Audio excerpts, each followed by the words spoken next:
अगर मनुष्य बन करके आपने सत्कर्म नहीं किया, भगवद आराधना नहीं की, केवल लौकिक कार्यों में ही मगन रहे, तो अगला जन्म हो सकता है सुअर कुत्ता का भी हो जाए, पशु पक्षी का भी हो जाए, भूत प्रेत, न जाने कितनी योनियों, 84 लाख योनियों में क्या क्या भगवान ने बनाया है। दुर्लभो मानुषो देहो, ये बड़ा दुर्लभ है मनुष्य शरीर, लेकिन क्षण भंगुरा, किसी भी क्षण मर सकते हो आप। ये ध्यान में रखने का विषय है। फांसी वाले को तो एक नियत समय है कि आपको कल 12 बजे फांसी दी जाएगी, लेकिन अपने को 12 मिनट का भी विश्वास नहीं है कि 12 मिनट में ही हमारा काम हो सकता है, हमारी आयु पूरी हो सकती है। दुर्लभो मानुषो देहो, देही नाम क्षण भंगुरा, पर यह है क्षण में नष्ट हो जाने वाली मनुष्य देही। इसमें एक कार्य है जो महान है, प्रायः सब लोग उससे विमुख रहते हैं। देखो, जितने भी कार्य किए जाते हैं वो सब सुख के लिए किए जाते हैं। हमारे अंदर एक मांग होती है कि हमें निरंतर अक्षुण्ण सुख मिले, जो कभी दुख का मुख न देखना पड़े। सब करते सुख के लिए है, लेकिन परिणाम दुख क्यों मिलता है? दुख कोई नहीं चाहता, ना चाहने पर भी दुख भोगना पड़ता है। ये दुख कहां से आ गया? हमारे कर्म परिणाम से।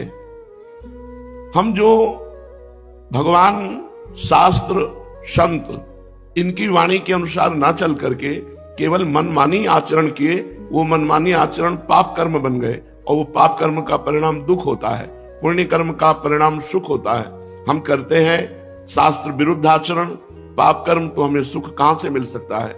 इसलिए मनुष्य देही में बहुत सावधान होकर हमको भगवद अर्थ कर्म करने चाहिए।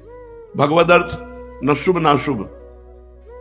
जो शुभ कर्म है पुण्य, वो सोने की जंजीर से बंधा हुआ व्यक्ति है, और जो अशुभ कर्म है वो पाप, वो लोहे की जंजीर से बंधा हुआ है। तो लोहे और सोने से बंधा हुआ तो है ही ना, मुक्त कहां हुआ?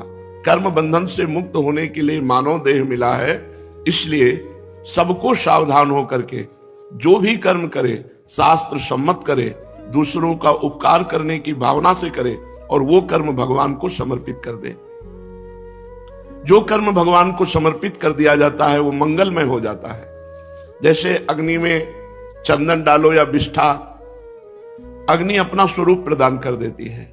ऐसे ही संपूर्ण सृष्टि 3 गुणों से बनी हुई है, सतोगुण, रजोगुण, तमोगुण। ये तीनों मायामय गुण हैं, और इन्हीं गुणों के परिपाक से ही हमारे कर्म होते हैं। कभी हमारा मन बहुत शांत और अच्छा चिंतन करता है, कभी मन गलत भोगों का चिंतन करता है, कभी मन गुस्सा, आलस्य, प्रमाद, हिंसात्मक वृत्ति धारण करता है। तो ये 3 गुणों का प्रभाव है। सतोगुण शांत, रजोगुण भोग विलासिता, तमोगुण निद्रा, आलस्य, प्रमादोत्थम। निद्रा, आलस्य, प्रमाद आदि हिंसा की वृत्ति, द्वेष की वृत्ति, इन तीनों गुणों को जो परास्त कर दे, वो मानव देह लेने का लाभ प्राप्त कर लिया। पर प्रायः हमारी बुद्धि इधर आती ही नहीं अध्यात्म की तरफ। हमारी बुद्धि में एक बात रहती है कि मैं पढ़ लिख करके पदाधिकारी बन गया, या जो भी सर्विस कर रहा हूं तो अपनी मेहनत से कमा खा रहा हूं, इसमें भगवान की क्या जरूरत है? जब मैं अपनी मेहनत से कमा रहा हूं तो इसमें भगवान के भजन की या प्रार्थना की, आराधना की जरूरत क्या है? बस यही समाधान करना है कि हम यहां आए हुए हैं, ये हमारा घर नहीं है। ना पहले हम मनुष्य थे, ना आगे मनुष्य बनेंगे। ये बीच में मनुष्य देह मिली है। पत्नी, पुत्र, परिवार, ये सब श्री भगवान ने दिया है। और सही पूछो तो श्री भगवान ही इस रूप में आए हैं। जो पत्नी का शरीर है, जो पुत्र का शरीर है, वो धारण की हुई श्री भगवान विराजमान है। पर हम अज्ञान की धारा में भगवान को ना पहचानते हुए माया में संबंध स्वीकार करके आसक्त हो जाते हैं। मेरी पत्नी है, मेरा पुत्र है, मेरा घर है, मेरा मकान, और इसी आसक्ति के पोषण में पूरा जीवन निकल जाता है। अंतिम परिणाम में हाथ कुछ नहीं लगता। शरीर छूटने का जब समय आए तो आपने 50 वर्ष में जितनी धन संपत्ति कमाई है, उस संपत्ति को देकर अगर 1 सेकंड भी समय और बढ़ाना चाहे तो नहीं बढ़ेगा। इतना कीमती 50 वर्ष आपने भोगों में रत होकर के, नाना प्रकार की क्रियाएं करके, नाना प्रकार की संपत्ति एकत्रित की, लेकिन जब यहां से जाओगे तो कुछ नहीं जाएगा आपके साथ। तो कितना बड़ा घाटा हुआ। हम ऐसे मृत्यु लोक में आए कि यहाँ चाहे जितना बढ़िया मकान बना लो, चाहे जितनी महंगी गाड़ी खरीद लो, चाहे जितना बड़ा पद प्रतिष्ठा यश कीर्ति, लेकिन जहां शरीर छूटा तो सब धूल धूल शरीर, कुछ भी आपके साथ नहीं जाएगा। अगर आपने नाम जप किया है, भगवान की आराधना की है, तो फिर आपकी उन्नति को कोई नहीं रोक सकता। फिर शरीर छूटना एक ट्रांसफर जैसा होता है, जैसे सरकारी आदमी को एक जगह से हटाया गया, दूसरी जगह पहुंचा दिया गया, लेकिन उसकी सेवा में कोई कमी नहीं होती, वही गाड़ी बंगला वही व्यवस्था उसकी होती है। ऐसे हम जब भगवान का भजन करते हैं और भगवत प्राप्त नहीं हुए तो हमें उत्तम मनुष्य शरीर मिलेगा, विवेकवान मिलेगा। हम फिर आगे आकर के भारत में कोई न कोई सेवा ऐसी मिलेगी जिससे परोपकार बन जाएगा, और पूर्व भजन की वृत्ति होने के कारण इस जन्म में इतना भजन बनेगा कि फिर हम आवागमन से मुक्त हो जाएंगे, भगवान को प्राप्त कर लेंगे। यही मानव देह की सार्थकता है। अगर हम भूल कर गए, भगवान का नाम नहीं जप किए, हमें तो आश्चर्य होता है जब हम किसी से पूछते हैं आप भगवान का नाम जप करते हैं, और जब उत्तर मिलता है नहीं, तो लगता है कितना हम असावधान हैं। किसी भी समय हमारा सब कुछ छूट सकता है, और जो हमारा पाथेय है, पाथेय माने रास्ते का खर्चा, जैसे हमको विदेश जाना हो, वहां हमारा कोई परिचय ना हो, हमारे पास पास ना हो, हमारे पास पैसा ना हो, और हमको इस देश से निकाल ही दिया जाएगा, फिर बोलो कैसी हमारी स्थिति होगी। ऐसे ही मृत्यु लोक में आप एक निश्चित समय के लिए आए हो, 80 वर्ष, 100 वर्ष, 120 वर्ष, हद है बस, इसके आगे नहीं। आपको जाना ही पड़ेगा, और यह सत्य है कि एक सुई भी यहां से नहीं ले जा सकते, और यह सत्य है कि भगवान का नाम ही आपको यहां से जाने के बाद सुख प्रदान करेगा। यहां तो सुख प्रदान करेगा ही, यहां के जाने के बाद। अब जैसे आपको पता है कि हमने लाखों करोड़ों भगवान के नाम जप किए हैं, वो नाम आपको यमपुरी नहीं जाने देगा। वो आपको अगर भगवत प्राप्ति नहीं हुई तो दिव्य लोक, देवलोक है, शतलोक, तपलोक, महालोक, जनलोक, स्वर्गलोक, इन लोकों में हमको भेजा जाएगा, और दिव्य सुख सुविधाएं भोगकर पुनः मृत्यु लोक में बहुत उत्तम मनुष्य शरीर मिलेगा। इसलिए चूक मत करो। जैसे बने वैसे जो भगवान का नाम आपको प्रिय हो, राम कृष्ण हरि राधा, जो नाम प्रिय हो उसको अधिक से अधिक जपो, क्योंकि मनुष्य जीवन की यही संपत्ति है।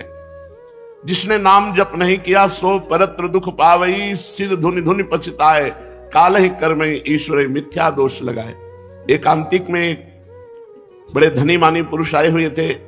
उन्होंने कहा मुझे कोई प्रश्न नहीं करना, लेकिन एक भय है मुझे कि मेरे पास बहुत ऐश्वर्य है, मैंने जीवन में जो चाहा भगवान ने दिया, लेकिन अब मुझे डर लग रहा है कि मेरी मृत्यु हो जाएगी तो मेरा सब कुछ छूट जाएगा। इस डर से कैसे बचे?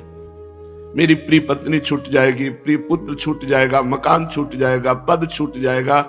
हमने भारतीय कई इनाम प्राप्त किए हैं, वो सरकारी ऑफिसर थे।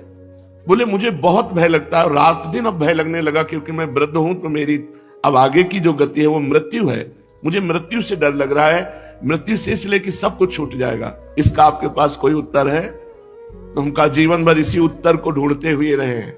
बाबा जी बचपन से बने 13 वर्ष की अवस्था से इसी उत्तर को खोजते रहे कि अपना कोई जब नहीं है तो अपना है कौन? तो इसका पता चला श्री भगवान, और श्री भगवान की जो शरण में हो गया वो निर्भय, निश्चिंत, निशोक, निर्विकार, ये स्थिति आती है। कोई भय नहीं, कैसी भी परिस्थिति हो, भगवान के भक्त के हृदय में कभी भय नहीं होता। कैसी भी परिस्थिति हो, भगवान की आराधना करने वाले को कभी शोक नहीं होता। कैसी भी परिस्थिति आ जाए कभी चिंता नहीं होती, क्योंकि पता है मेरे भगवान हैं। श्री सीताराम दास जी महाराज बड़े सिद्ध महापुरुष हैं। वो कह रहे हैं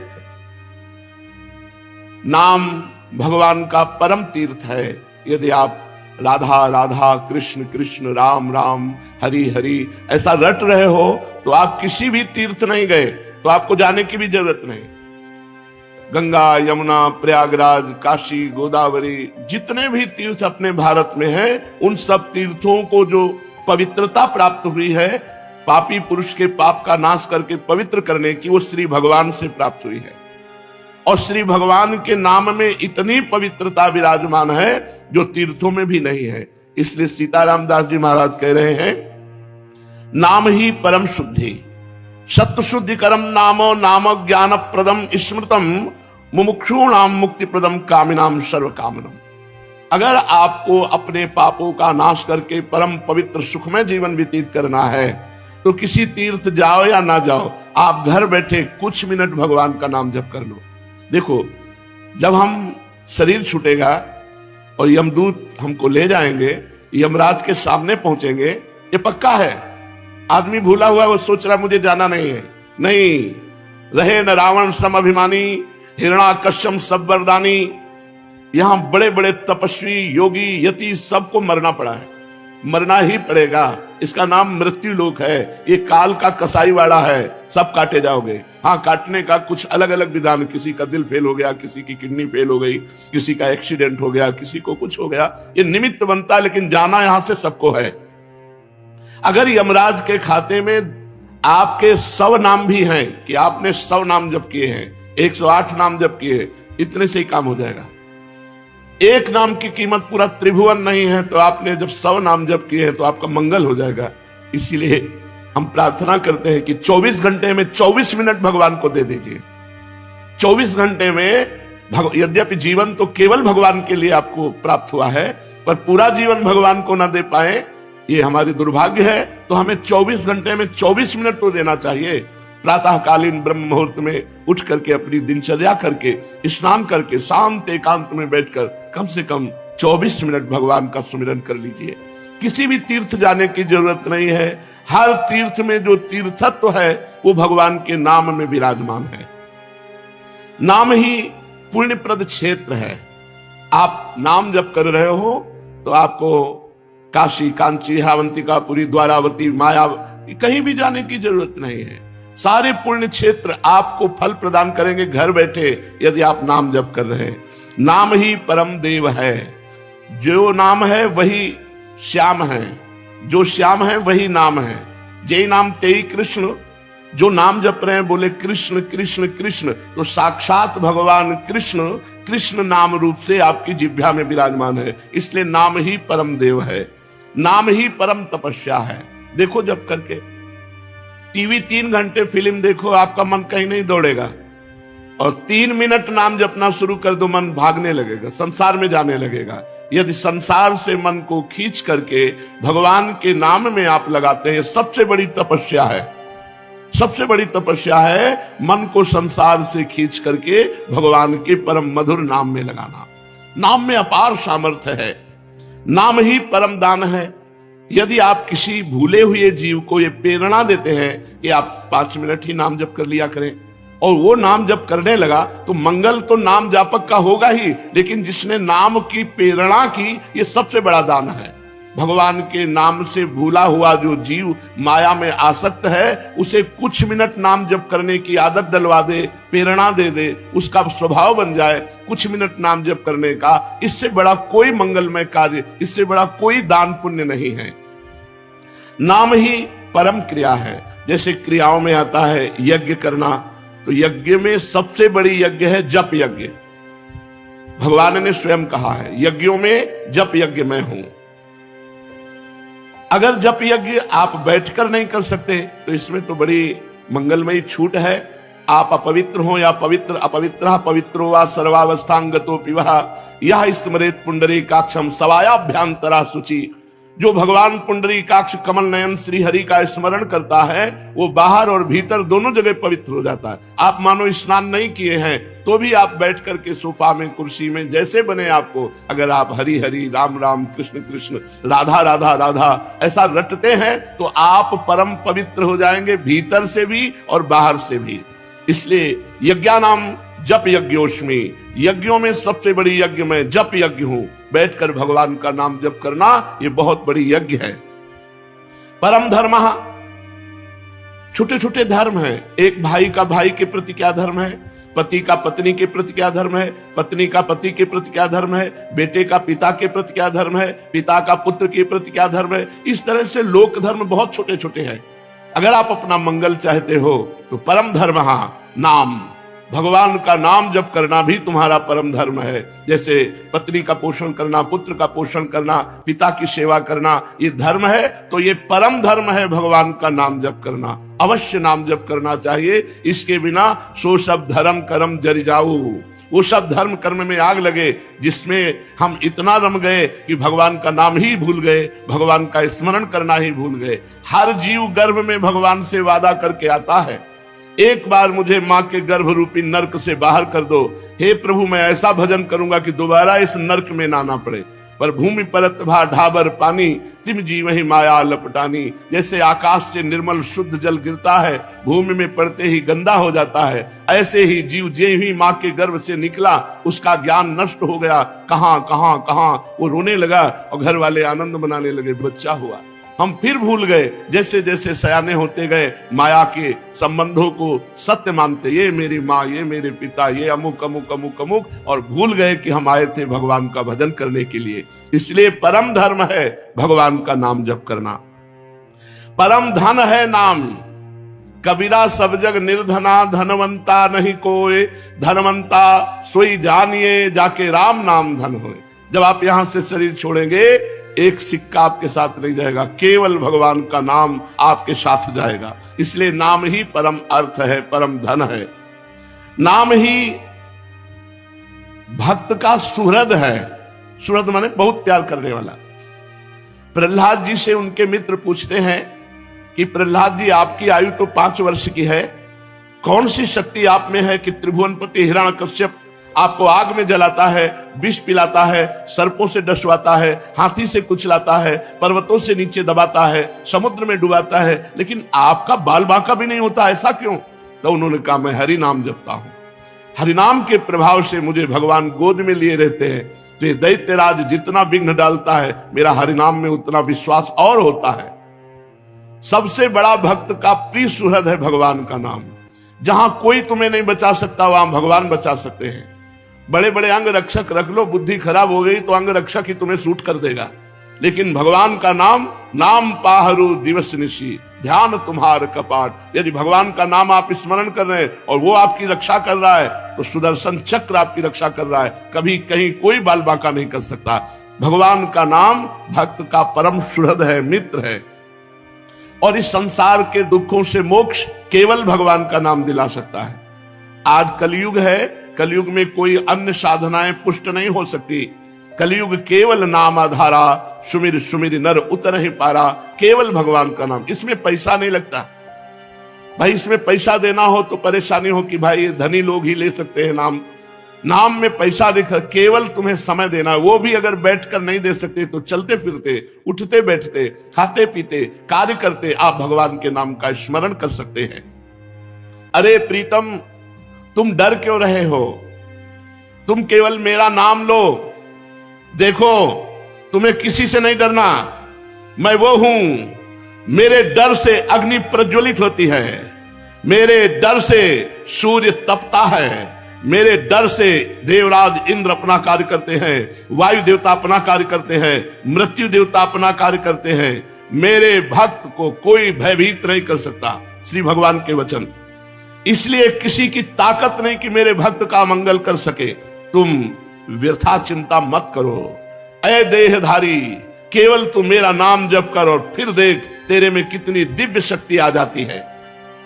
कुछ मत सोच, निर्भय रहे, केवल मन लगे या ना लगे जिह्वा से नाम ले, राधा राधा राधा, मन लगे ना लगे। कुछ लोगों का प्रश्न रहता है कि यदि मन ना लगे, हमारा मन भजन में नहीं लगता और फिर हम भजन करते हैं तो क्या लाभ मिलेगा? तो मन लगे ना लगे, जब भोजन पाओगे तो तुम्हारा पेट भर जाएगा कि नहीं भर जाएगा? मन लगे ना लगे, रास्ता चलोगे तो लक्ष्य प्राप्त हो जाएगा कि नहीं हो जाएगा? ऐसे ही मन लगे ना लगे, आप राधा राधा बोलोगे, आपको भगवत प्राप्ति निश्चित हो जाएगी, आपके दुखों का नाश हो जाएगा। अरे प्रीतम, तुझे भगवान कितना प्यार करते हैं तुझे पता नहीं। सच्ची मानिए, भगवान ने सबको फ्री वायु दी है, फ्री आकाश अवकाश दिया है, पृथ्वी में वास दिया है, मानव देह दिया है, जल दिया है। किसका टैक्स है? किसकी फीस लेते हैं भगवान? लेकिन आप भगवान का स्मरण नहीं करेंगे तो दुर्गति को प्राप्त हो जाएंगे। अरे प्रीतम, तेरी आकांक्षा पूर्ण करने के लिए मैं समर्थ हूं। तू जो चाहेगा मैं तुझे दूंगा, पर तू मेरा नाम जप कर। भगवान कितना प्यार करते हैं, जो हमको जिस बात को हम भूले हुए हैं उस बात को समझा रहे हैं। मैं सदैव तेरे पास रहता हूं, तू जानता नहीं है। कोई ऐसा नहीं जिसके पास भगवान ना हो, क्योंकि सर्वत्र भगवान है। तो जहां मैं हूं वहां भगवान है, सबके भगवान है तो मेरे भी भगवान है, सब समय में भगवान है तो जिस समय में जहां हूं उस समय भी भगवान है, सबके भीतर है, हमारे भी भीतर है। हम कभी एक क्षण भी भगवान से अलग नहीं रहते, पर हम भगवान का चिंतन नहीं करते, इसलिए अनुभव नहीं होता।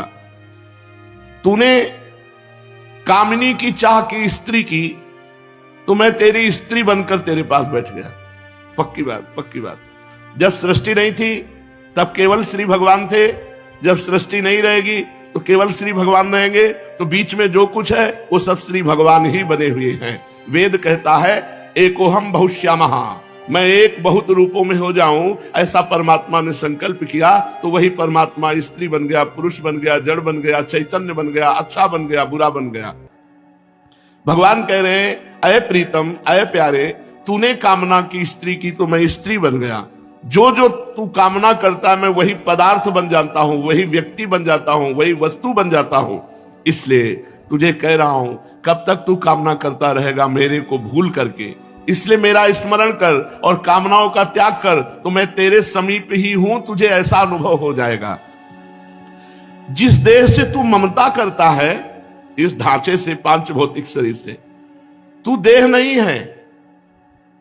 चाहे जो कोई कितना विद्वान हो, बुद्धिमान हो, कोई 50 वर्ष से शरीर में रह रहा है, कोई 40 वर्ष से रह रहा है, कोई 30 वर्ष से रह रहा है। पूछो तुम अपने को जानते हो? बड़े बुद्धिमान बनते हो, बड़े ज्ञानी बनते हो, अपने को जानते हो? तो कहेगा हाँ जानते हैं, मैं अमुक जगह जन्म लिया हूं, मैं अमुक। नहीं, ये तो देह का परिचय दे रहे हो, ये तो ढांचे का परिचय दे रहे हो। जो 3.5 हाथ का ढांचा है तुम्हारे हाथ से, इसका तुम परिचय दे रहे हो। इसमें जो तुम रह रहे हो वो कौन हो? उत्तर नहीं है। तुम कौन हो? तो अपना नाम बता देगा, मेरा अमुक नाम। नहीं, ये देह का संबोधन है। मैं अमुक रूप रंग का हूं, ये देह का संबोधन है। तुम कौन हो? अब चुप हो जाएगा। बस यही बात जान ले तो परमात्मा प्राप्ति हो जाए। भगवान का चिदानंदमय स्वरूप तुम हो। अपने को भूल करके पुरुष शरीर में तो पुरुष मान लिया, स्त्री शरीर में तो स्त्री मान लिया। अरे ओ मेरी संतान, श्री भगवान कह रहे हैं, इस जड़ देह की ममता से ही तेरा पतन हुआ है। इस शरीर से ममता हटा और मेरे में चित्त को जोड़, तो परिणाम में तू देखेगा कि तू मेरा ही स्वरूप है। सोई जाने जही देह जनाई, जानत तुम्हें हो जाई। अपने सच्चिदानंदमय आत्म स्वरूप का विस्मरण करके तू भोगों में, प्रपंच में, सब में फंस गया, और यही फंसाव अंतिम समय तेरा चिंतन बनेगा, और फिर अगला जन्म उसके परिणाम से हो जाएगा। इसलिए तू लौट, इस ममता और आसक्ति को मेरे चरणों में लगा दे, मेरे नाम का कीर्तन कर, मेरा नाम जप कर। नाम चिंतामणि कृष्ण चैतन्य रस विग्रह, पूर्ण शुद्धो नित्य मुक्तो अभिन्नत्वान् मनामिनो। नाम ही भगवान का चिंतामणि है। जो जितना नाम जप करता है, जो चाहेगा वो प्राप्त हो जाएगा, पर नाम पहले पाप का नाश करता है। यहां की जितनी चाहते हैं सब झूठी हैं, सच्ची मान लीजिए। एक कामना की पूर्ति होती है, 2 समस्याएं खड़ी हो जाती है, 2 की पूर्ति होती है, 4 समस्याएं। कब तक हम लगे रहेंगे इसमें? और इसके बाद मृत्यु आ जाती, भारी समस्या, सब छूट गया, फिर नई दुकान, नया मकान, नई विद्या, नया ज्ञान। कब तक भटकते रहेंगे? अनादिकाल से हमारा जन्म होता रहा, हर जन्म में मानते रहिए मेरा परिवार है, हर परिवार छूटता रहा। अब हम कम से कम मानव देह जो मिला है इसे आखिरी कर ले।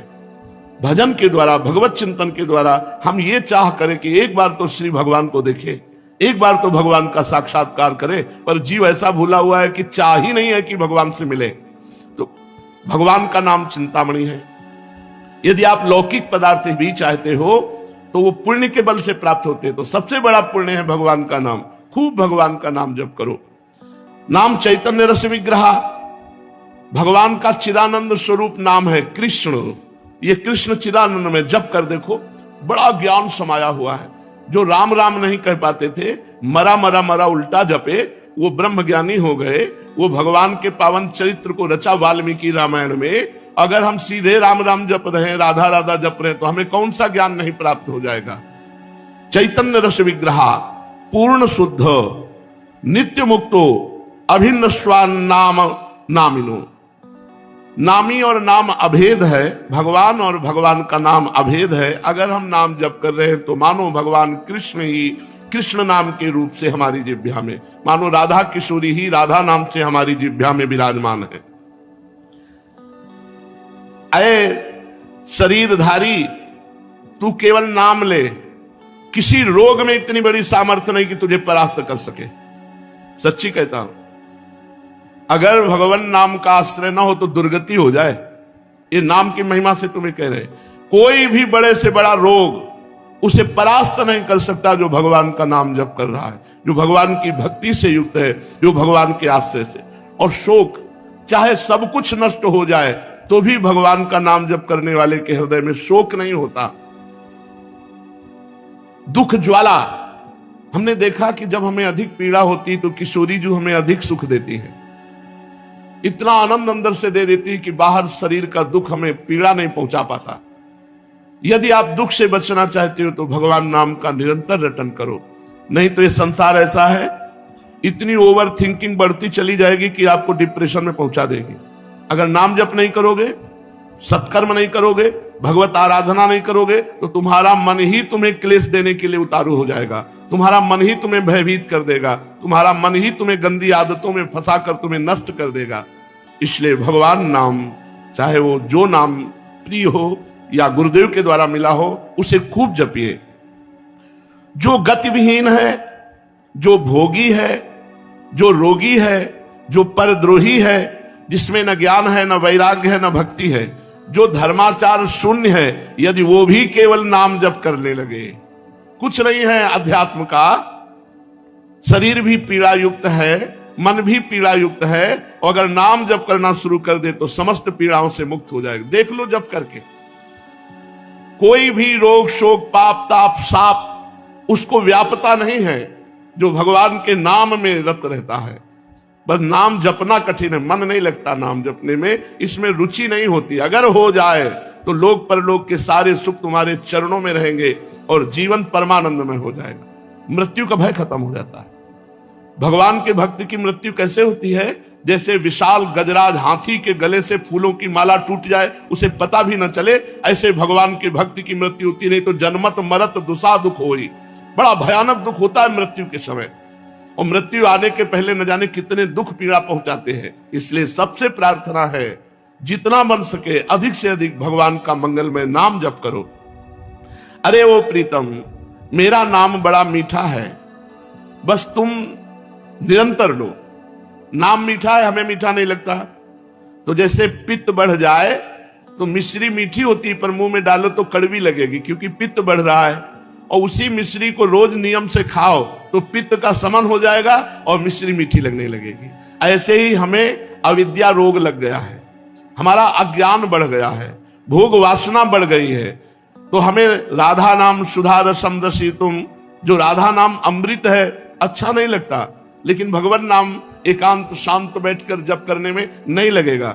अगर आप जपने लगो तो अविद्या का नाश हो जाएगा। जैसे मिश्री नियम से पाओ तो पित्त का समन होकर मीठी लगने लगेगी, ऐसे ही भगवान नाम मीठा लगने लगेगा। जिसको भगवान नाम मीठा लगने लगा, मानो भवरोग नष्ट हो चुका है। अब प्रेम उसके हृदय में जागृत होगा और वो सतरति सतरति सा लोकांत तारयति, वो स्वयं तर जाएगा, स्वयं तर जाएगा, लोगों को तार देगा। भगवान का भजन करने वाले में अपार सामर्थ्य होती है।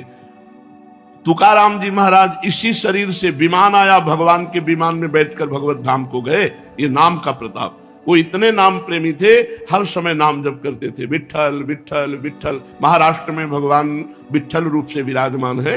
वो जहां चरण रख देते वहां की भूमि बोलती विठ्ठल विठ्ठल विठ्ठल। ऐसा उनका निरंतर नाम जप का प्रभाव था, और बड़े चमत्कार नाम जप से। वीर शिवाजी महाराज दर्शन करने के लिए तुकाराम जी के पास गए, तो संत दर्शन की एक मर्यादा है कि आप अपने वैभव को ना दिखाएं, वहां दैन्य भाव से जाएं। तो राजा होते हुए भी शिवाजी ना सिर पर पाग, ना चरणों में पादुका, हाथ जोड़कर सादी पोशाक पहनकर, और 2 अंगरक्षक वो भी गेट में छोड़ दिए, अकेले जाकर तुकाराम जी के चरणों में प्रणाम किया। तुकाराम जी केशव विठ्ठल विठ्ठल विठ्ठल, माधव विठ्ठल विठ्ठल विठ्ठल, वो कीर्तन में मगन थे। इतने में मुगल सैनिकों को पता चला कि शिवाजी बिना सैनिकों के तुकाराम जी के पास गए हैं। उन्होंने सोचा बहुत अच्छा अवसर इनको बंदी बना लेने का। गुप्तचर लगे हुए थे, तुरंत सूचना मिली तो जो अंगरक्षक गेट में खड़े थे वो अंदर गए और कान में लगकर शिवाजी से कहा कि मुगलों को पता चल गया है कि आप यहाँ आ गए हैं, तुरंत यहाँ से हट जाइए, नहीं तो आपको बंदी बना लेंगे। शिवाजी ने कहा बाहर जाओ। तुकाराम जी की तरफ देखा, उनका विठ्ठल विठ्ठल विठ्ठल, बैठे रहो और वो भगवान नाम कीर्तन कर रहे हैं। देखो नाम कीर्तन का अमोघ प्रभाव। मुगल सेना आई पूरी, अंगरक्षक तो गुप्त रूप से हो गए, वो मंदिर में गए, केवल तुकाराम जी ही दिखाई दिए, वहां शिवाजी दिखाई ही नहीं दिए। मुगलों की आंखों में शिवाजी दिखाई नहीं दिए, सामने बैठे रहे, हिले नहीं, निर्भय होकर के। पूरे मंदिर में ढूंढा, जब नहीं मिले तो उनका गलत सूचना मिली और वो वापस चले गए। और वो वैसे ही कीर्तन में बैठे रहे, तुकाराम जी कीर्तन कर रहे, सामने शिवाजी, लेकिन कोई मुगल शिवाजी को नहीं देख पा रहे, मुगल सैनिक। ये भगवान नाम का अद्भुत चमत्कार। जो भगवान नाम का जप करते हैं उनमें अपार सामर्थ्य होती है। एक बार कबीरदास जी को जो मुगल सम्राट था उसने बंदी बना लिया। उनकी मां को कुछ विद्वान जनों ने कि तुम्हारा लड़का देखो राम राम कहता है, उचित होगा कि वो अपने धर्म का नाम उच्चारण करे, इसलिए तुम बादशाह से यदि कह दो तो वो तुम्हारे धर्म की बात मानेगा। वो बूढ़ी माँ, उनको समझ में आया कि ठीक बात कह रहे हो। बादशाह से विद्वानों ने निंदा करके कबीरदास जी के लिए विपरीत भावना भर दी, बंदी बना लिए गए कबीरदास जी। तो इनसे कहा कि तुम इस नाम को छोड़ो। उन्होंने कहा नहीं, जो लगन लग गई अब वो छूटने वाली नहीं, तो उनका ऐसे हाथी से रौंदा दो। तो कबीरदास जी के दोनों हाथ ऐसे जमीन पे रखकर बांध दिए गए, खूंटे में ऐसे ऐसे गाड़कर रस्सी से ऐसे बांध के, और सामने से मतवाला हाथी दौड़ाया गया। तो हाथी जे ही आता तो बस जब 4 कदम दूर रह जाता तो बड़ी जोर से चिघार कर वापस लौट जाता। बादशाह ने कहा क्यों हाथी रौंदता क्यों नहीं? महावत से कहा। महावत ने कहा कबीरदास की जगह में एक बबर शेर दिखाई देता है, इसलिए हाथी वापस आ जाता है। बादशाह ने कहा तुम झूठी बात कहते हो, मैं स्वयं चढ़कर देखूंगा। और जब हाथी पर सवार हुए और जे ही उनको रौंदने के लिए आगे बढ़ाया तो देखा बबर शेर, तो वापस आती भगवान नरसिंह स्वयं वहां प्रकट हो गए अपने नाम जापक की रक्षा के लिए। फिर दूसरी चाल चली, कबीरदास जी को जैसे प्रहलाद जी को होली में दहन किया, ऐसे कबीरदास जी को जलाने का प्रयास किया। पूरा लकड़ियों का ढेर लगा दिया, बीच में कबीरदास जी को विराजमान कर दिया और आग लगा दी। राम राम राम राम राम, एक भी रोमा नहीं झुलसा, पूरी लकड़ियां भस्म हो गई कबीरदास जी की। ये कथा हमको पुष्टता प्रदान करती है कि हमें किसी भी दुख में, किसी भी संकट में, कोई भी माया के काम क्रोध लोभ फंसा ना सके, हम भगवान का नाम जप करें। नाम में अपार सामर्थ्य है। ओ प्रीतम, तेरे सब दुख दूर करने के लिए मेरा नाम समर्थ है। तू नाम ले, केवल चिंता मत कर, मैं तेरे भीतर बाहर सब कुछ देख लूंगा। भगवान कहते हैं भीतर तुम्हारे विकारों को मैं देख लूंगा और बाहर तुम्हारे विरोधियों को देख लूंगा, तुम केवल मेरा नाम जप करो। कितने कृपालु भगवान हैं। जो संपत्ति शिव रावण ही, दीन दिए दसमाथ, सोई संपदा विभूषण ही, सकुच दीन रघुनाथ। मस्तक काट काट करके भगवान शंकर को प्रसन्न करके लंका प्राप्त की थी रावण ने। भगवान की शरण में गए तो जाते ही समुद्र का जल लेकर भगवान ने अभिषिक्त कर दिया और लंकेश कहकर विभूषण को संबोधन किया। जो संपदा इतनी बड़ी तपस्या की रावण ने अपने सिर काट के भगवान शिव को दिए, वो सकुच करके रघुनाथ जी ने विभीषण को दी। ऐसा कृपालु भगवान का स्वभाव है। कह रहे तेरे भीतर बाहर मैं सुख प्रदान करूंगा, तेरे भीतरी शत्रुओं को, बाहरी शत्रुओं को मैं देख लूंगा। जब भगवान कह रहे हैं तो अपने को क्या परेशानी? अपने को तो केवल नाम जप करना है और अपने कर्तव्य कर्म को करना है। आप जो भी कर्तव्य कर्म करते हैं वो भगवान की पूजा हो जाएगी यदि नाम जप करते हुए करें, भगवान का स्मरण करते हुए करें। देख, तू बीच बीच में मेरे को देखकर पुलकित हो जाएगा। जब नाम जापक खूब नाम जप करता है तो उसे भगवान के दर्शन होने लगते। वो जिधर देखता है उसे भगवान श्याम सुंदर मुस्कुराते हुए नजर आते। ये कथा नहीं है, ये जीवन है। आप अपने जीवन को भगवान को समर्पित कीजिए और नाम जप कीजिए, देखिए आपको भगवान का दर्शन होता है कि नहीं। भगवान यही है, भगवान सब में है, भगवान सब रूपों में है, भगवान सब समय में है। बस केवल आप नाम जप कीजिए, फिर आप देख लेंगे। मेरे सरस स्पर्श से अनुक्षण तू पुलकित रहेगा। तेरी आंखें जगत को नहीं देख पाएंगी, मेरे को देखेंगी। इसलिए आनंदमय मैं तुझसे सत्य कह रहा हूं, तू केवल मेरा नाम जप कर। अरे अपने को तू भूल गया है, तू मेरा बच्चा है। भगवान कह रहे तू मेरा अंश है। ममई वांशो जीव लोके जीव भूता सनातना। मना कष्टानेन्द्रियाणि प्रकृति स्थानि करसति। मन और 5 ज्ञानेंद्रियों के चक्कर में फंस करके तू अपने को भूल गया। हमारा जो स्वरूप है वो भगवत स्वरूप है, हम भगवान के अंश हैं। तो चाहे 1 चम्मच गंगा जल लो तो गंगा जल, 1 टैंकर लो तो गंगा जल, गंगा जल है जैसे, ऐसे हम भगवान के अंश है। तो भगवान पूर्ण है, तो पूर्ण का अंश पूर्ण ही होता है, हम भगवत स्वरूप ही है। पर 5 ज्ञानेंद्रियां और 1 मन, ये भोगों में लगने के कारण हम अपने स्वरूप को भूल गए हैं। तो आनंदमय है, परमानंदमय है, लौटो, इस संसार के जंगल से लौटो, मेरी तरफ लौटो। कैसे लौटेंगे? केवल नाम जप से। जितना नाम जप करोगे उतने तुम मुझे अपने सानिध्य में देखोगे। और नाम जप नहीं है तो ये माया सामने दिखाई देगी, स्त्री पुत्र धन मकान नाना प्रकार की भोग सामग्री, और इसी में अब ये कर लेंगे तो हम सुखी हो जाएंगे, अब ये संग्रह कर लेंगे, इतना कमा लेंगे, ऐसा कर, और ऐसा सोचते सोचते मृत्यु आ जाती। कभी किसी का आज तक काम पूरा नहीं हुआ। काम पूरा तभी माना जाए जब भगवत प्राप्ति हो जाए। वृंदावन का पावन नाम जिसके कान में पड़ गया वो नरक नहीं जाएगा।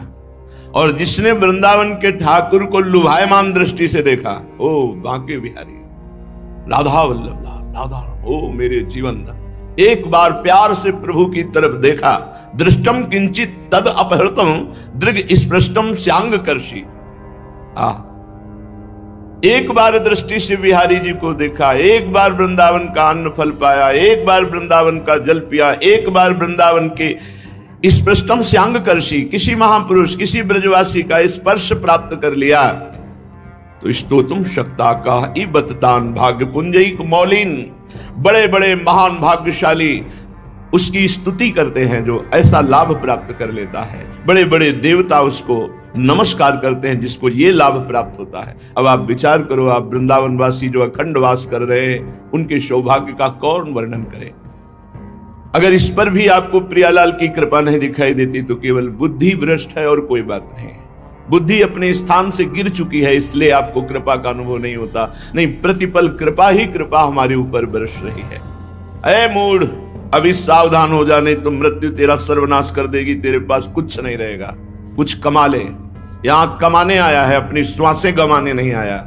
अरे मूढ़ा, प्रापेंद्रिय मविकलम किम्नु निगमैर निगूढ़ाम। तू इंद्रियों को प्राप्त करके भोगों के लिए विकल हो रहा, जो तेरा पतन है। तू अपनी इंद्रियों को संयम में ला और भगवत आराधना में लग। वेदों में भी जो गुप्त है रसो वैसा, वो रस यहां प्रकट खेल रहा है ब्रजभूमि वृंदावन में। इसलिए तू अपने चरणों से यात्रा कर ब्रजभूमि की, और गिरिराज जी की परिक्रमा लगा, बरसाने की परिक्रमा लगा, वृंदावन की परिक्रमा लगा। पादो यात्रा व्यग्रव कुरुत वदनम नाम भीरतम। और यहां आकर के निरंतर नाम जप कर, कोई भी किसी की निंदा दोष दर्शन अपराध मत कर। कथा पीयूष शाब्दो श्रुतमपि, कानों से खूब भगवत चर्चा सुन। मनोध्यान और निरतम, मन को ध्यान में लगाओ। जो प्रगट में प्रभु के श्री अर्चा विग्रह अवतार विराजमान है, इनका ध्यान करो। जैसे हरिवंश महाप्रभु आदेश करते हैं, श्री राधा वल्लभ लाल को हृदय ध्यान मुख नाम। हृदय में उनका रूप और मुख में नाम। चरणों से परिक्रमा लगा रहे, हाथों से यहाँ सेवा कर रहे, खूब नाम चिंतन, नाम कीर्तन, निहाल हो जाओगे। अरे मूढ़ा, कुछ तेरे साथ नहीं जाने वाला। यहां एकमात्र सच्चिदानंद भगवान का नाम रूप लीला धाम का जो अवगाहन किया, वही तेरे साथ जाएगा। चलते हैं श्रीमद् भागवत महापुराण, जिसमें हमारे प्राणाराध्य प्राणप्रिय लाडले जीवन धन श्री लालजू महाराज का पावन चरित्र, जो गायन और श्रवण मात्र से भगवत प्राप्ति कराता है। जो चित्त लगाकर श्रवण करता है, उसके चित्त के समस्त मलों का नाश होकर चित्त चोर के पास चित्त पहुंच जाता है। प्रभु का वो प्रेमी हो जाता है भगवत चर्चा सुनने वाला। प्रसंग चल रहा है श्री महाभागवत परम तपस्वी भगवान के विशेष कृपा पात्र वसुदेव जी, जिनको पिता बनने का सौभाग्य प्राप्त हुआ, नंद ग्रह से योग माया रूपी कन्या को लेकर के कंस के कारागार के समीप आते हैं। सब बेसुध पड़े हुए, जीव ही अंदर प्रवेश हुए, दरवाजा बंद, ताला लॉक हो गया, पहरेदार जग गए। कन्या को देवकी जी की गोद में पधराया। गोद में पधराते ही कन्या रो पड़ी। नवजात शिशु की रोने की ध्वनि सुनकर पहरेदार चौंक गए। लड़खड़ाते हुए भागते हुए भोजराज कंस के पास गए और कहा, देवकी को 8वीं संतान हुई है। बस इसी बात का इंतजार कंस कर रहा था, क्योंकि आकाशवाणी ने कहा था, देवकी की 8वीं संतान तेरी मृत्यु का, तेरे सर्वनाश का कारण बनेगी। कंस बड़ी आकुलता और घबराहट के साथ द्वारपालों की बात सुनते ही कूद पड़ा, सूतिका गृह की ओर झपटा। मेरे काल का जन्म हुआ है, भयभीत होता जा रहा है, विकल होता जा रहा है। बाल बिखर गए, कई बार लड़खड़ा कर रास्ते में गिरा। बंदी गृह में पहुंचने पर देवकी जी ने देखा, ये राक्षस आ रहा है जो हमारे हर बच्चे का काल हुआ है। कहने को तो ये भाई है, पर ये राक्षस है। अपने मन के क्रोध को दबाकर हाथ जोड़कर कहा, भैया मेरे तुम बड़े हितैषी हो। जब बचपन में हमने कोई बात कही तो आपने तुरंत उसकी पूर्ति की है। मेरा क्या अपराध हो गया जो आप मुझे दुख पर दुख देते जा रहे हैं? हथकड़ी बेड़ियों से जकड़ दिया, मेरे लाडले पुत्रों को मार दिया। आकाशवाणी ने कहा था कि पुत्र होगा, देखो ये कन्या है, अभी तो बच्ची है, तुम्हें नहीं मारना चाहिए। भैया दैववश तुमने बहुत से अग्नि के समान तेजस्वी बालक मेरे मार डाले, केवल कन्या बची है। मैं तुमसे भिक्षा मांगती हूं कि ये कन्या को मत मारो। मैं बहुत दीन हूं, तुम मेरे प्यारे समर्थ भाई हो और मुझे बहुत प्यार करते हो। मैं मंदभागिनी हूं माना, पर ये आखिरी संतान तो मुझे दे दो। कन्या को अपनी छाती से लगाकर देवकी जी ऐसी विनय कर रही कंस से, पर उस क्रूर कर्मा दुष्ट हृदय कंस के हृदय में कोई भी परिवर्तन नहीं। कन्या का ऐसे पैर पकड़ा और जबरदस्ती से छीन लिया और एक चट्टान पर प्रहार किया। पैर पकड़कर कन्या का स्वार्थ ने अंधा कर दिया था, परंतु कन्या कोई साधारण कन्या नहीं, महाशक्ति है। हाथ से एकदम छूटी और आकाश में जाके छा गई। बड़े बड़े दिव्य आयुध लिए हुए, अष्टभुजा, दिव्यमाला, चंदन, मणिमय आभूषण, धनुष, त्रिशूल, बाण, ढाल, तलवार, शंख, चक्र, गदा, 8 आयुध, सिद्ध, चारण, गंधर्व, अप्सरा, किन्नर, नागगण, ये सब महादेवी की स्तुति कर रहे हैं। उस समय मुस्कुराते हुए महादेवी ने कहा, किम मया हतया मंद जाता खलु तवांत कृति यत्र क्वा वा पूर्व शत्रुर्वा हिंसी कृपणान था। ऐ दुष्ट, तू मुझे क्या मार सकता है? तेरे पूर्व जन्म का शत्रु तुझे मारने के लिए पैदा हो चुका है। तू निर्दोष बालकों की हत्या करता है।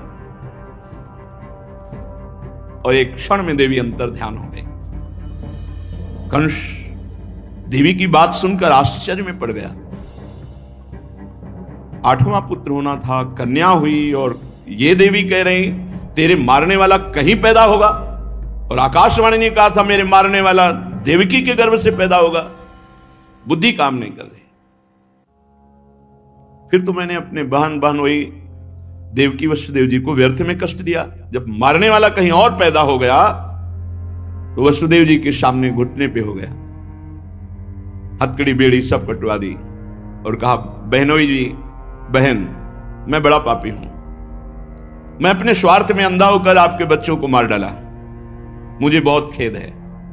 मैं इतना दुष्ट हूं कि करुणा का तो मेरे में लेश ही नहीं है। मैं कैसे बताऊं कि मैं कैसा कठोर हृदय का हूं। ये कभी कभी दुष्ट आत्मा भी धर्मात्मा का नाटक करने लगते हैं। ये नाटक कर रहा है, कोई दया नहीं, कोई शुद्धि बुद्धि की नहीं हुई, ये केवल नाटक कर रहा है। मैं दुष्ट हूं, मैं पापी हूं, मैं कठोर हूं, मुझे भले नरक जाना पड़े, पर तुम मुझे क्षमा कर दो। पर मुझे यह समझ में नहीं आता कि विधाता कैसे झूठ बोलता है।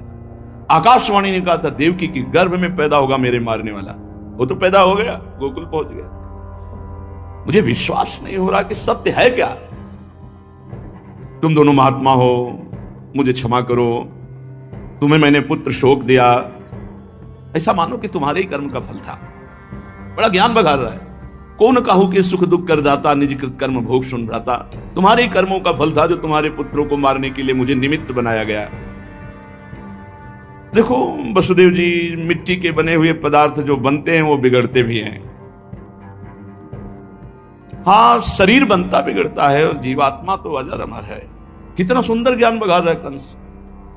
ऐसे ज्यादातर ज्ञान सबके है, पर उसका प्रयोग। वसुदेव जी, जो लोग तत्व ज्ञानी नहीं है ना, वो शरीर को आत्मा मान बैठते हैं और शरीर के सुख दुख को अपना सुख दुख मान लेते हैं। शरीर का आना जाना, जन्म मृत्यु अपना मान लेते हैं। जो तत्व ज्ञानी नहीं, ये तत्व ज्ञानी है।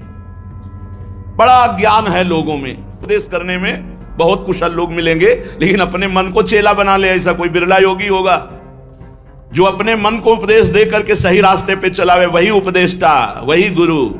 प्रभु के चरणारविंद की तरफ अपनी वृत्ति को ले जाने की कोशिश कीजिए। उस व्यक्ति से ऐसे कठोर वचन बोल दिए जाते हैं जो हृदय को चुभते रहते हैं। बाहर का डंडा लगा है, पिटाई हुई तो 2-4 दिन में ठीक हो जाएगा। ये हजारों दोषों की पंक्तियां यहां हैं।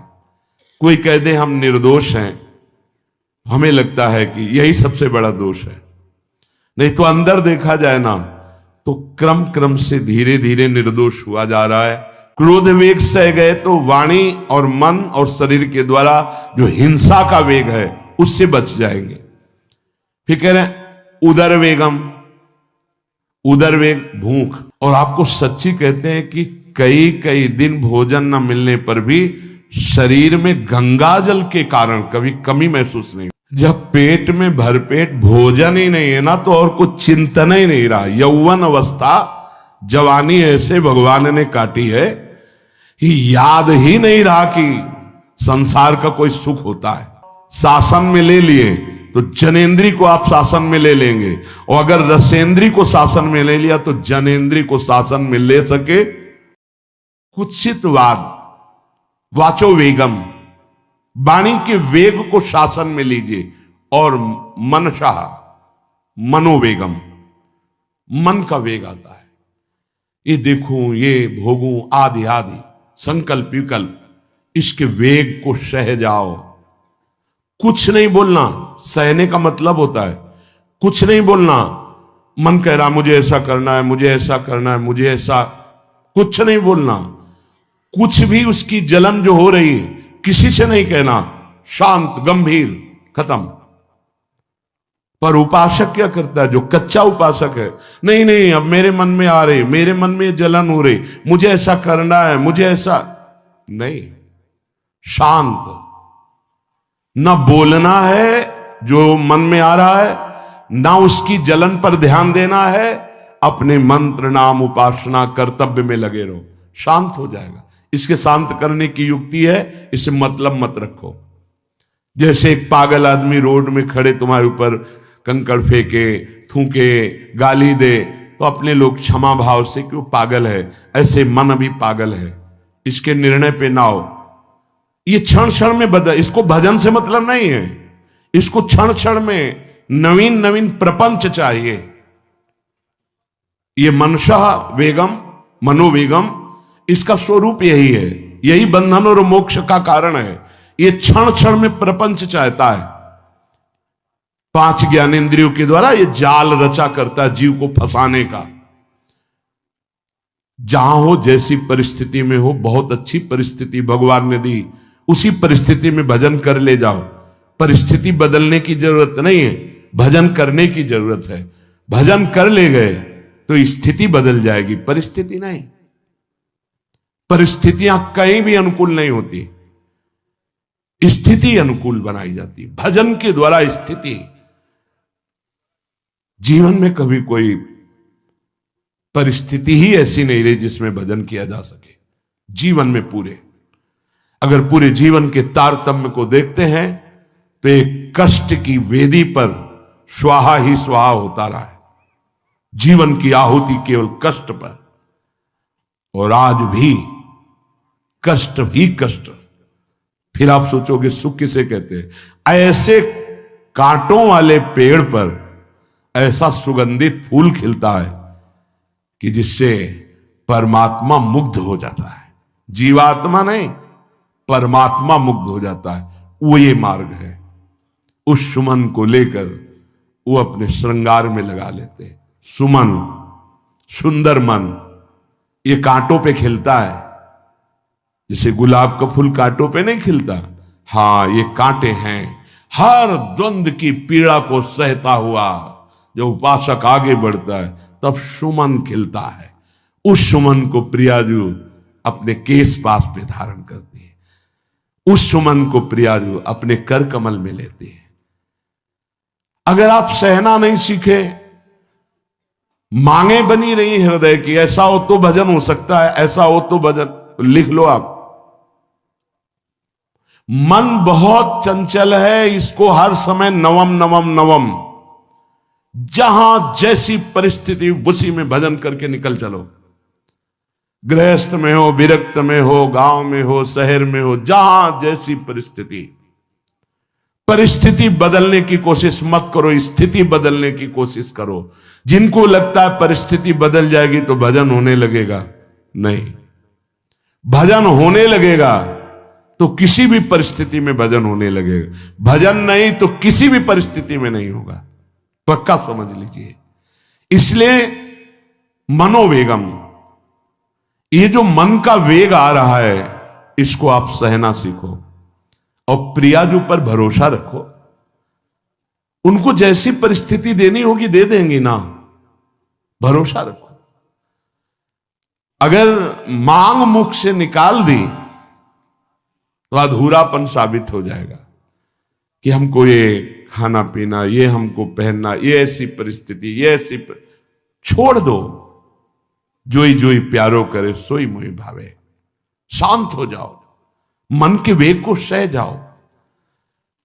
क्रोध वेगम, महाप्रभु कह रहे कुत्सितवाद विकार ही, समस्त विकारों में प्रधान विकार होता है काम। काम से ही क्रोध का प्रादुर्भाव होता है। क्रोध एक वृत्ति है जो आने जाने वाली, स्थायी कोई नहीं है।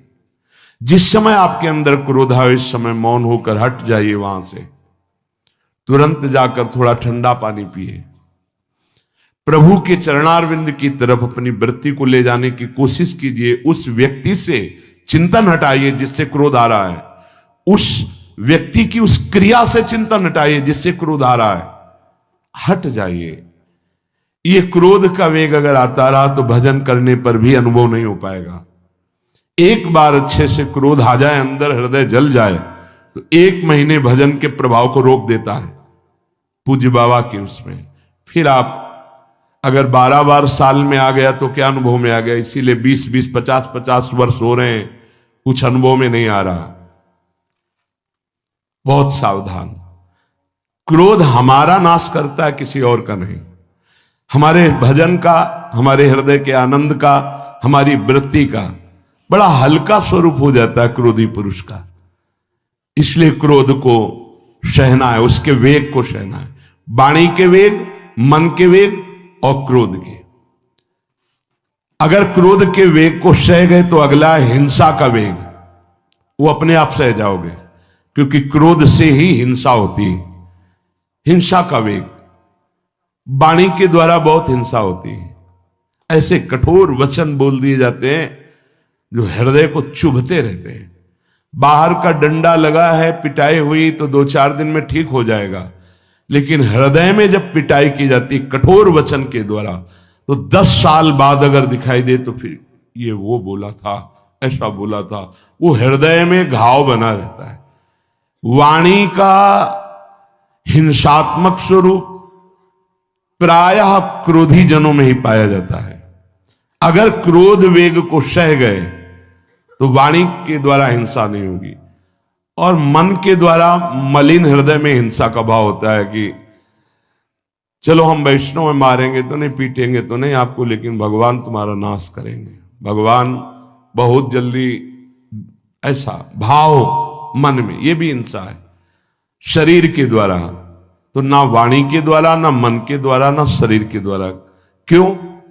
उसके हृदय में भगवान बैठे हैं, हमको उनको रिझाना है, हमें निर्दोष होकर भगवत प्राप्ति करनी है। ये हजारों दोषों की पंक्तियां यहां हैं। कोई कह दे हम निर्दोष हैं, हमें लगता है कि यही सबसे बड़ा दोष है। नहीं तो अंदर देखा जाए ना तो क्रम क्रम से धीरे धीरे निर्दोष हुआ जा रहा है प्रभु की कृपा से। कोई जन्म से निर्दोष नहीं होता, वो तो अवतार होते हैं भगवान के।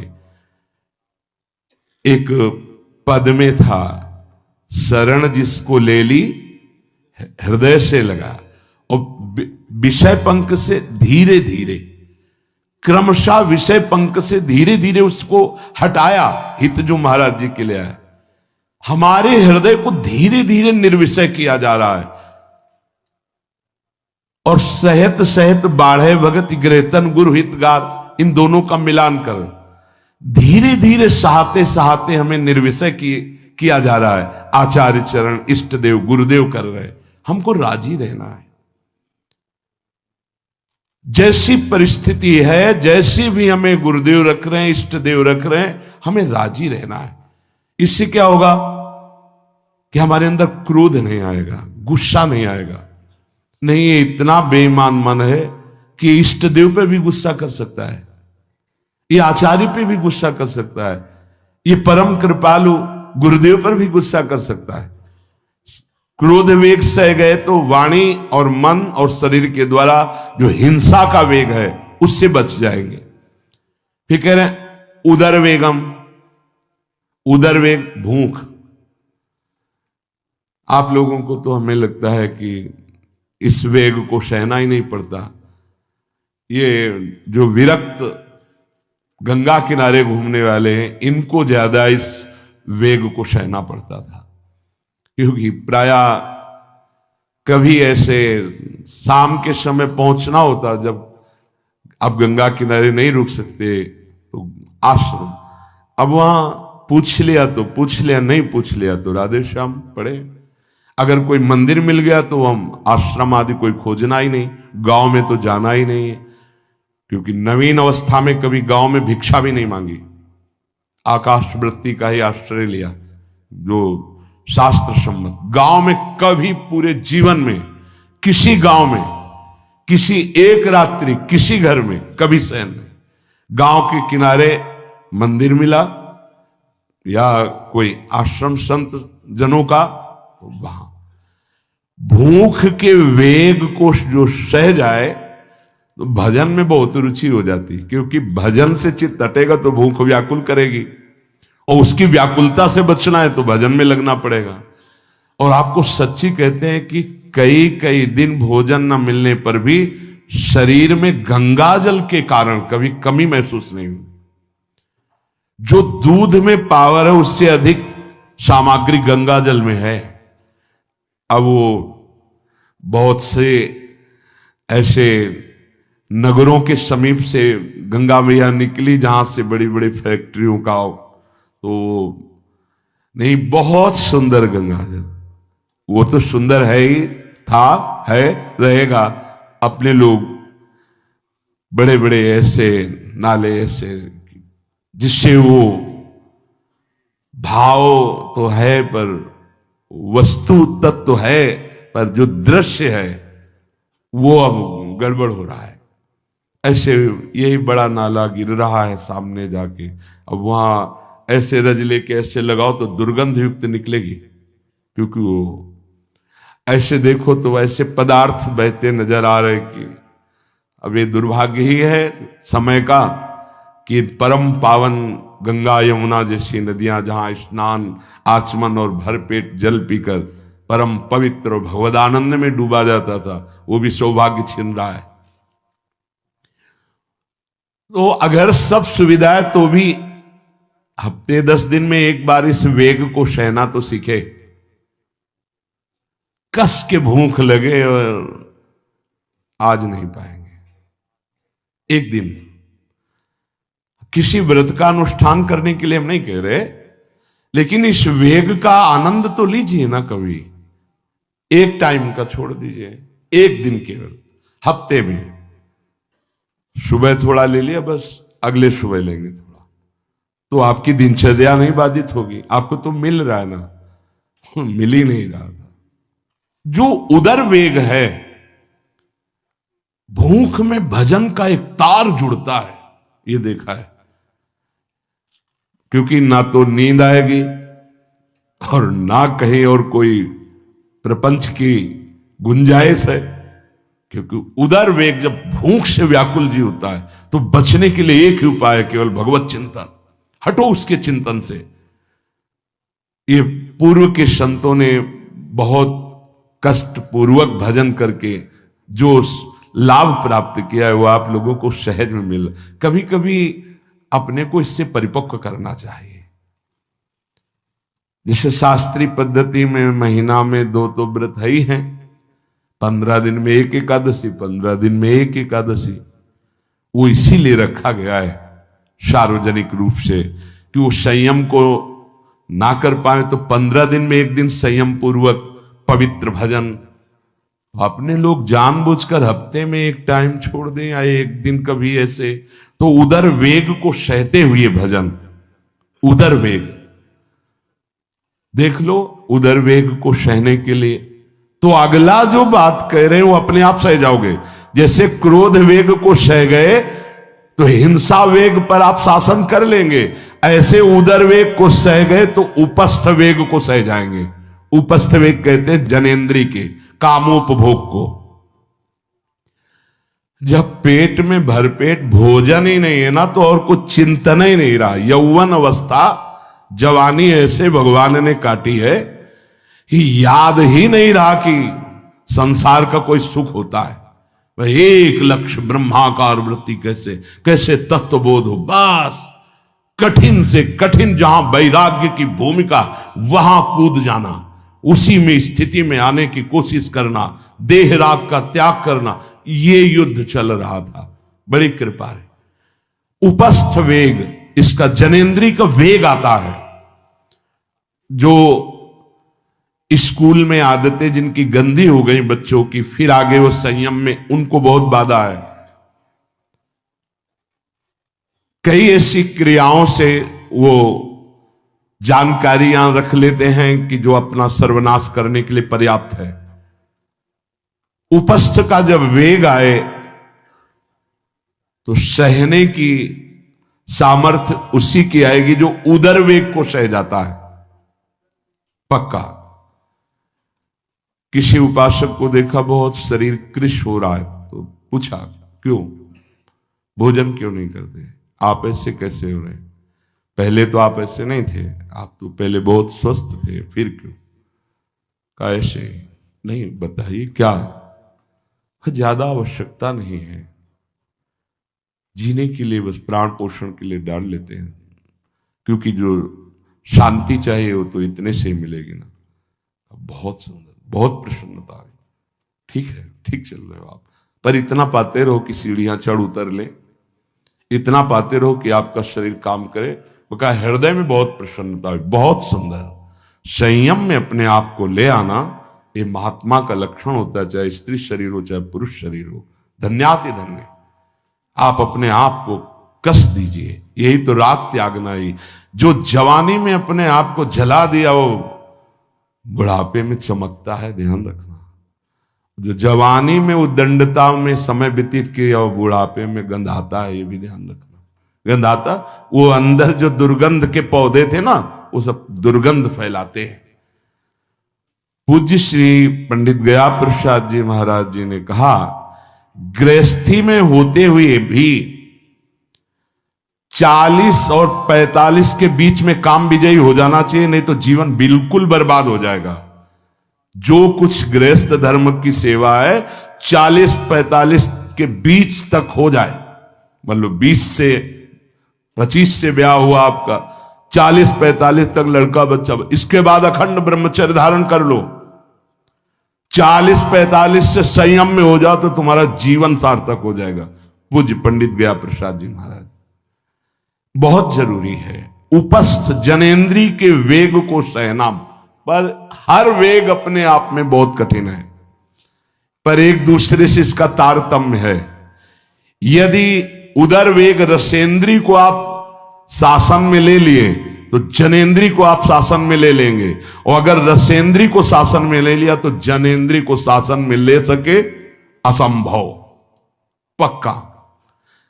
और जनेंद्री रसेंद्री के सब खिलवाड़ चल रहे तो परमार्थ और भगवत प्रेम प्राप्ति तो सब अभ्यास जिनका भगवदाकार हो गया है वो विषयाम गृहणंत मुंचंत हुआ। जब इंद्रियों पर शासन बाबा ने अपने किया तो 24 घंटे में एक कवल पाते थे। एक कवल, आश्चर्य होता है।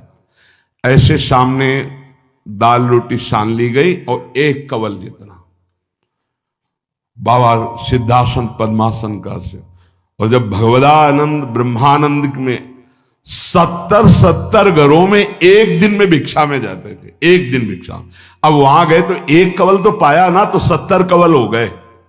विषयान ग्रहणंत मुंचंत हुआ, कोई फर्क नहीं। पर हम क्या होता है कि स्थिति होती नहीं तो सिद्धों की नकल करने लगते नहीं। पहले हम साधक हैं, पहले हमारी इन वेगों पर विजय प्राप्त करने की वृत्ति आनी चाहिए। वाणी का वेग, मन का वेग, क्रोध का वेग, हिंसा का वेग, उदर का वेग और जनेन्द्री का वेग, एतान वेगान सहते यस्तु विद्वान। वही शास्त्रों के रहस्य को जानने वाला परमार्थी है जो इतने वेगों को सह जाए। निंदा चास्य हृदयम नोपहन्यात। इसके बाद जब उसकी निंदा हो तो उस पर कोई फर्क नहीं पड़ना चाहिए। इसके बाद जो इन सब वेगों को सह गया है, अब उसकी निंदा हो रही, कोई निंदा कर रहा है तो उसको आनंद पूर्वक सह जाए। ऐसा क्यों कहा है? इसके बाद अगर दोष है, निंदा हो रही, तब तो संभालना ही, ये गलती हो गई आपसे। जब आप दोष रहित है फिर निंदा हो रही तो आनंद पूर्वक आपको उसका विरोध नहीं करना, सहना है।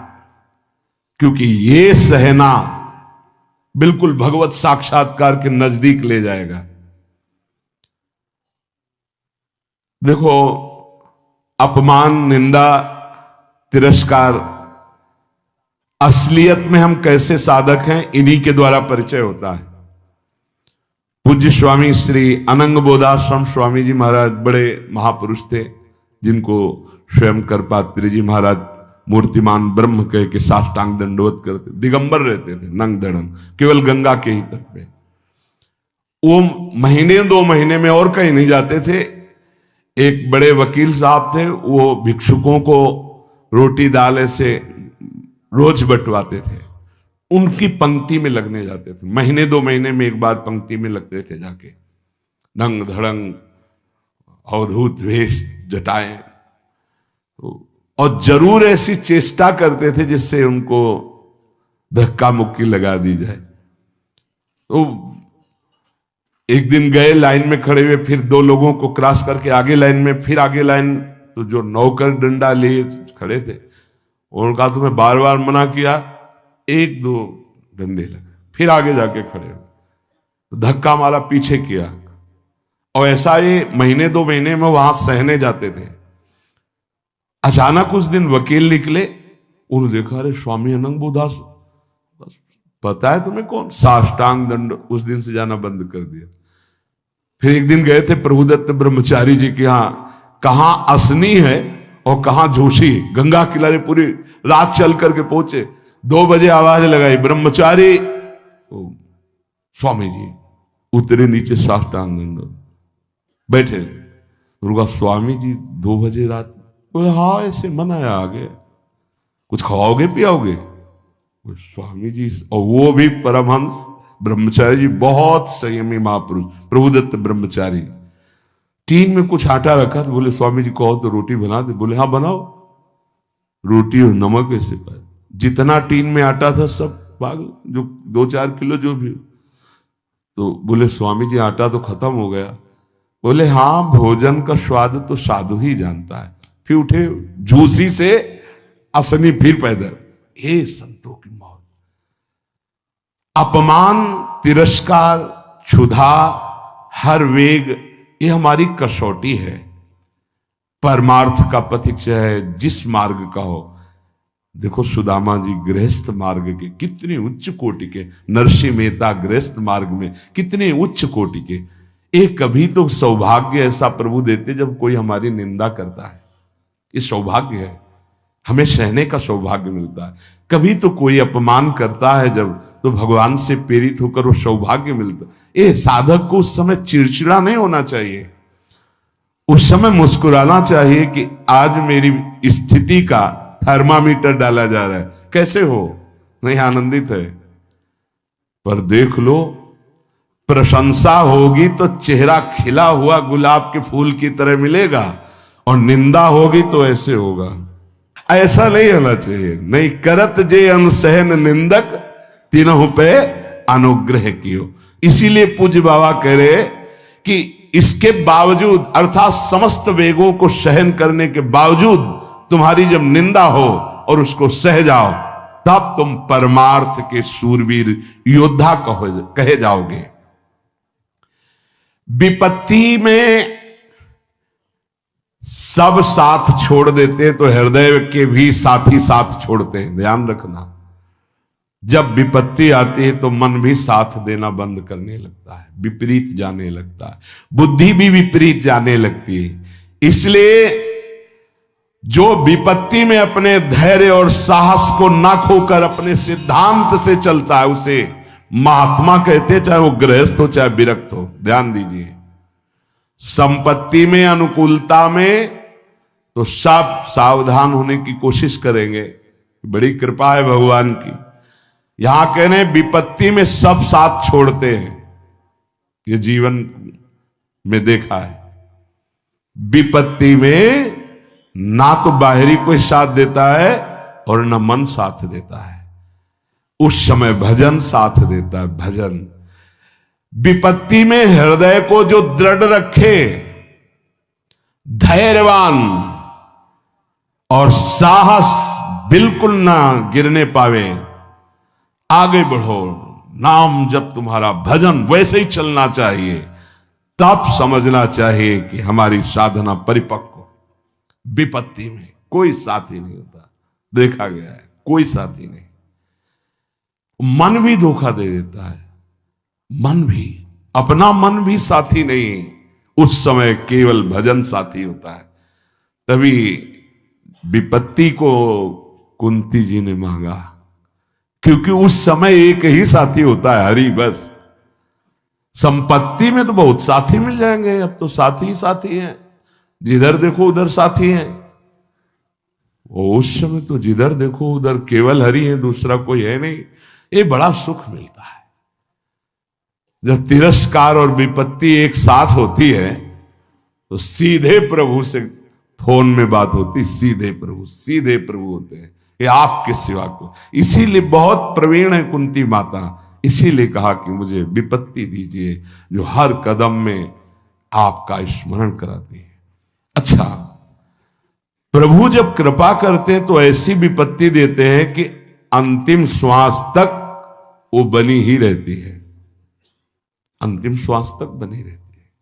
हर कदम पर जैसे गार्ड रखा जाता है ना, सावधान, यहां से ऐसे ऐसे ऐसे, हर समय विपत्ति महारानी सावधान, तुम्हारा जीवन कभी भी नष्ट हो सकता है, किसी भी क्षण नष्ट हो सकता है, इसलिए हर समय लक्ष्य पे रखो अपनी दृष्टि, प्रिया प्रीतम पे। ये कृपा होती है।